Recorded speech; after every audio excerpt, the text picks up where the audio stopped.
사도신경으로 우리의 신앙을 고백하며 새벽 예배를 하나님께 올려드리겠습니다.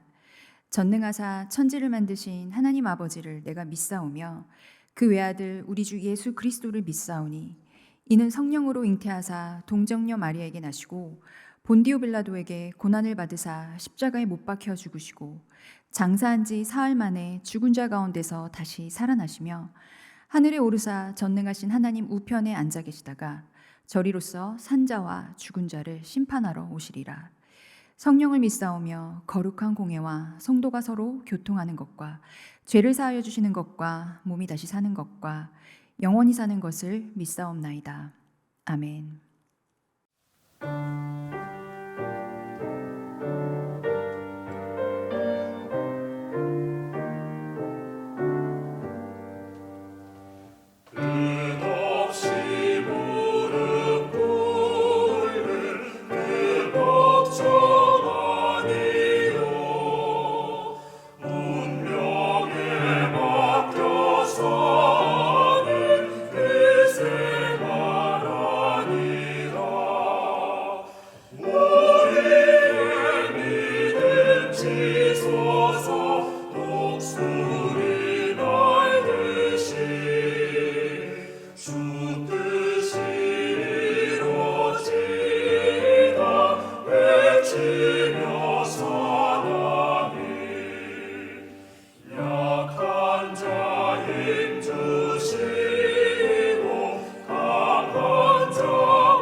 오늘 우리에게 주신 하나님의 말씀은 스바냐 3장 1절부터 8절까지 말씀입니다. 패역하고 더러운 곳 포악한 그 성읍이 화 있을진저 그가 명령을 듣지 아니하며 교훈을 받지 아니하며 여호와를 의뢰하지 아니하며 자기 하나님에게 가까이 나아가지 아니하였도다. 그 가운데 방백들은 부르짖는 사자요 그 재판장들은 이튿날까지 남겨두는 것이 없는 저녁 일이요 그의 선지자들은 경솔하고 간사한 사람들이요 그의 제사장들은 성소를 더럽히고 율법을 범하였도다. 그 가운데 계시는 여호와는 의로우사 불의를 행하지 아니하시고 아침마다 빠짐없이 자기의 공의를 비추시거늘 불의한 자는 수치를 알지 못하는도다.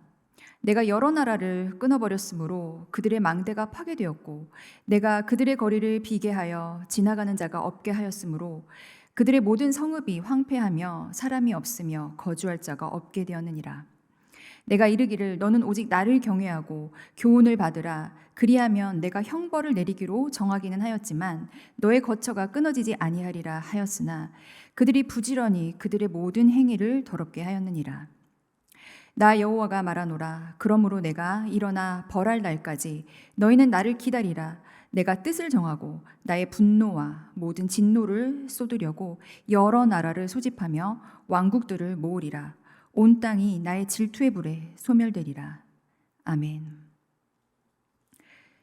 기도하겠습니다. 주님의 말씀으로 우리를 채워주소서. 주의 말씀이 우리와 우리의 가정과 교회와 이 나라와 그리고 이 세상을 변하게 할 것입니다. 주의 말씀으로 우리가 어둠을 밝히는 빛이 되도록 이끌어 주소서. 우리를 통해서 주님의 세상이 아름답게 빛나도록 역사하여 주소서. 주 예수님의 이름으로 기도합니다. 아멘. 주님의 은혜와 평강이 여러분과 함께 하시기를 기도합니다. 오늘은 폭력이 가득한 도시라는 제목으로 하나님의 말씀을 함께 나누고자 합니다. 여러분 모두는 사랑하는 사람이 있으시죠? 여러분은 누구를 가장 사랑하십니까? 자녀일 수도 있고 배우자일 수도 있고 부모님일 수도 있고 형제, 자매 혹은 친구나 연인일 수도 있죠. 저에게도 사랑하는 사람들이 있습니다. 저에게는 두 딸이 있고 남편이 있습니다. 제가 살아가는 또 살아야 하는 이유가 되는 소중한 사람들입니다. 그런데 제가 얼마 전에 이런 기사를 보았습니다. 마리아라는 여성에 관한 기사였는데요. 이 여인도 누군가에게 사랑을 받는 아주 귀한 사람이었을 것입니다. 이 여인은 누군가의 아내였고 임신 중이었죠. 그녀는 미국 미시시피주에 있는 컥푸즈라는 닭 가공 공장에서 일하던 노동자였습니다. 임신 7개월 차였죠. 임신을 경험해 보신 분 혹은 아빠가 되신 분은 잘 아실 텐데요. 임신 7개월이면 인부가 몸이 무겁습니다. 그래서 혼자서 앉았다가 일어나는 것만으로도 힘이 들죠. 그런데 마리아는 이 공장에서 육체 노동을 계속할 수밖에 없었습니다. 생계를 위해서였는데요. 그런데 그만 기름으로 미끄러워진 작업장에서 넘어지고 말았습니다. 인부에게도 태아에게도 아주 위험한 상황이었죠. 하지만 그녀는 곧바로 자리에서 일어나서 다시 작업을 계속 이어가야 했습니다. 그녀의 작업은 약 20kg 정도 되는 닭 상자를 라인으로부터 튀김 구역까지 약 7분간 나르는 일이었습니다. 이것을 반복적으로 새벽 6시에 출근해서 퇴근할 때까지 계속 해야 했죠. 마리아는 자신과 태아의 안전에 대한 두려움을 느꼈습니다. 그래서 나머지 임신 기간 동안은 덜 힘든 업무로 전환해달라고 요청했어요. 하지만 관리자들은 이를 거부했습니다. 오히려 이들은 화장실 이용마저도 교대당 한 번으로 제한했죠. 마리아는 이렇게 말했습니다. 열이 있어도 울고 있어도 다른 자리로는 절대 옮겨주지 않았습니다. 그들은 항상 이렇게 말했어요. 이게 당신의 일이에요. 당신은 이미 당신의 일을 알고 있어요. 라고 말이죠. 안타깝게도 이와 비슷한 일은 우리나라에서도 빈번하게 일어나고 있습니다. 뉴스에서 왕왕 접하게 되는 보도들이죠. 비정규직 노동자의 죽음, 이주 노동자의 죽음, 심지어는 반려견이나 반려묘의 끔찍한 죽음까지 뉴스를 통해서 인간의 악함을 보는 것이 참으로 고통스럽습니다. 하나님은 어떠실까요? 하나님께서 친히 만드신 생명들인데요. 인간의 무자비한 폭력에 의해서 죽어가는 하나님의 생명들을 하나님께서 보시는 것은 견딜 수 없는 고통일 것입니다. 오늘 본문 1절과 2절 말씀이 이처럼 폭력이 가득한 세상을 폭로합니다. 새한글 성경으로 제가 읽겠습니다. 끝장났습니다. 반항하고 더러워진 도시, 폭력이 가득한 도시 예루살렘은, 이 도시는 그 누구의 목소리도 듣지 않고 징계를 받아들이지도 않았습니다. 여호와를 의지하지도 않고 자신의 하나님께 다가가지도 않았습니다. 예언자 스바냐의 활동 시기는 대략 기원전 630년에서 622년 무렵으로 추정됩니다. 왜냐하면 요시야 왕이 종교개혁을 시작했던 시기가 기원전 622년 무렵이었기 때문인데요. 그러니까 스바냐는 요시야 왕이 종교개혁을 하기 이전에 있었던 예루살렘의 탐욕과 해악을 지적했던 것입니다. 그들의 악함이 어떠했는지를 오늘 본문 3절과 4절이 묘사합니다. 제가 읽겠습니다. 이 도시 안에 있는 고위 관리들은 으르렁거리는 사자들이고 이 도시의 재판관들은 저녁 늑대들입니다. 다음 날 아침을 위해 남겨두는 일이 없습니다. 도시의 예언자들은 뻔뻔스럽고 속이는 사람들입니다.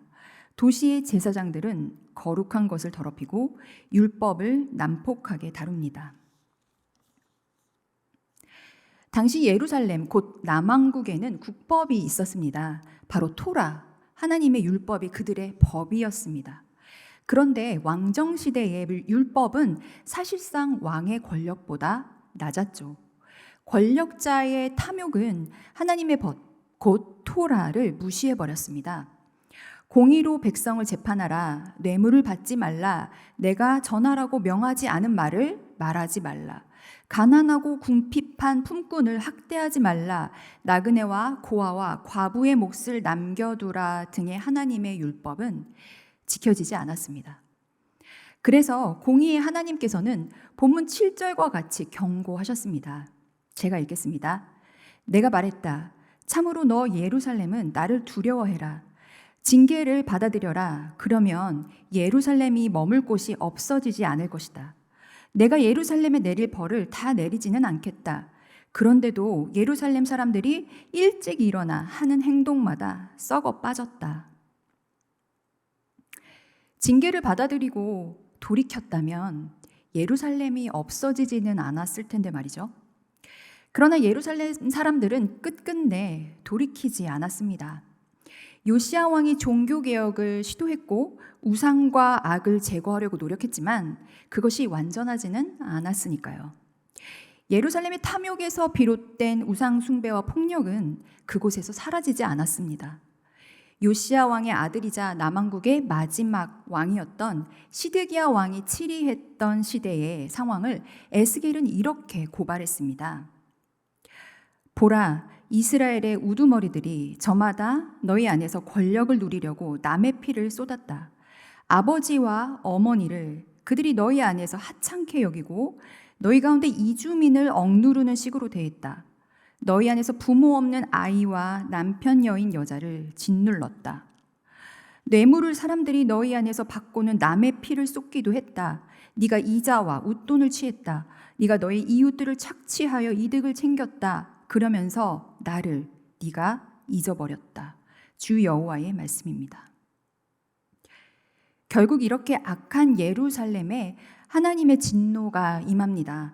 오늘 본문 8절 말씀에서처럼 예루살렘은 하나님의 노여움에 의해서 기원전 586년에 완전히 멸망하게 되죠. 성서를 주의 깊게 묵상하다 보면 역사가 반복된다는 사실을 인식할 수 있습니다. 그때나 지금이나 세상은 비슷하게 돌아가고 인간의 탐욕과 악행 그리고 폭력과 전쟁은 여전합니다. 그렇지만 예수께서 이 땅에 오신 이후부터 달라진 것이 한 가지 있는데요. 그것은 지금이 예수 그리스도의 영, 곧 성령 하나님의 시대라는 것입니다. 이는 예수 그리스도를 믿는 사람들이 예수 그리스도의 영의 인도하심을 따라서 예수처럼 살아가는 시대라는 의미죠. 그렇다면 예수처럼 산다는 것은 어떻게 사는 것일까요? 사도 바울은 그것을 이렇게 설명했습니다. 갈라디아서 2장 20절 말씀입니다. 내가 그리스도와 함께 십자가에 못 박혔나니 그런즉 이제는 내가 사는 것이 아니요 오직 내 안에 그리스도께서 사시는 것이라. 이제 내가 육체 가운데 사는 것은 나를 사랑하사 나를 위하여 자기 자신을 버리신 하나님의 아들을 믿는 믿음 안에서 사는 것이라. 아멘. 예수처럼 산다는 것은 나는 죽고 없어진다는 의미입니다. 예수처럼 산다는 것은 내 안에 계시는 예수 그리스도가 나의 주체가 되어서 말하고 행동하며 살아가는 것을 뜻하죠. 달리 말해서 내가 예수가 되는 것입니다. 그렇다면 예수님은 앞서 서두에 언급된 마리아의 상황을 보시면서 어떤 생각을 하셨을까요? 그렇게 불의하고 폭력적인 상황을 목도하신 예수님은 예수가 된 우리가 무엇을 어떻게 하기를 바라실까요? 이에 대한 답은 본회퍼 목사의 생애에서 찾을 수 있을 것 같습니다. 히틀러와 나치에 대항하다가 순교한 독일인 신학자 디트리 보네퍼 목사는 그의 저서 나를 따르라에서 다음과 같은 말을 남겼습니다. 성육신, 그는 인간의 모습으로 오신 하나님이며 동시에 하나님의 새로운 형상으로 오신 인간이다. 그리스도의 성육신 안에서 인류 전체는 다시 하나님의 형상의 존엄을 회복한다. 그러므로 가장 작은 이에게 폭력을 가하는 자는 곧 인간의 모습과 얼굴을 지니신 그리스도, 모든 일을 위해 하나님의 형상을 회복하신 그리스도께 폭력을 가하는 것이다. 따라서 우리의 새로운 인간성은 이제 타인의 고통과 죄를 함께 짊어질 때 드러난다. 사랑하는 성도 여러분, 우리의 인간성은 보네퍼 목사의 말처럼 이웃의 고통과 죄를 함께 짊어질 때야 비로소 드러나게 됩니다. 이것이 바로 예수께서 우리를 부르신 이유죠. 우리는 무자비한 폭력이 가득한 세상 속에서 어둠을 밝히는 빛으로 또 하나님의 공의와 사랑을 드러내는 증인으로 부르심을 받은 것입니다. 비록 그 길이 좁고 고통스러울지라도 그게 끝에는 빛나는 하나님의 나라가 기다리고 있다는 것을 우리 모두는 다 알고 있죠. 그렇게 우리는 견딜 수 있습니다. 그게 끝에서 우리는 하나님의 얼굴을 마주하며 함께 미소 지을 수 있을 테니까요. 그러니 성도 여러분, 폭력이 가득한 이 세상에서 예수가 되어서 고통 중에 있는 타인의 손을 잡고 일으켜주는 진실한 저와 여러분이 되기를 소망합니다. 주기도문으로 예배를 마치겠습니다. 하늘에 계신 우리 아버지여, 이름이 거룩히 여김을 받으시오며 나라가 임하시오며 뜻이 하늘에서 이루어진 것 같이 땅에서도 이루어지이다. 오늘 우리에게 일용할 양식을 주시옵고 우리가 우리에게 죄 지은 자를 사하여 준 것 같이 우리 죄를 사하여 주시옵고 우리를 시험에 들게 하지 마시옵고 다만 악에서 구하시옵소서. 나라와 권세와 영광이 아버지께 영원히 있사옵나이다. 아멘.